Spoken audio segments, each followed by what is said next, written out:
DRPS2. Ayun. O, kumusta na kayo? Kakapal nyo. Yan na. O, matindi ang immune system nyo, mabigat, malakas. Yan na. O, mga kapuso, kailangan niya ang ating immune system. Pinalalakas lang natin yan laban sa mga sakit. Di ba, mga kapuso? Kasi ngayon, ang dami nating nasasagap na kung ano-ano dyan sa paligid natin eh.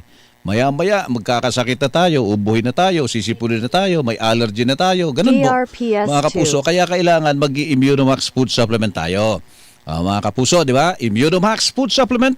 Ito po ay gawa sa CM Glucan, nagbula pa sa Switzerland, available in capsule for adult at saka syrup for kids, also in 40 variant. Alin po dito yung yung para sa mga nasa hustong edad, capsule for adults. Ito po 'yun. Nakasilid sa puting pakete at saka sa asul na pakete.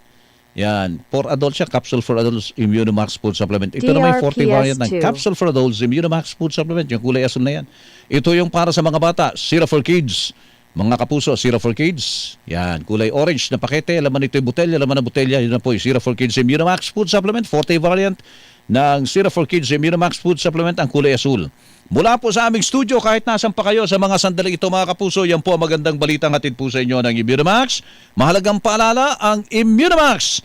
At Immunomax 40 hindi po gamot at hindi dapat gamitin panggamot sa anumang uri ng sakit.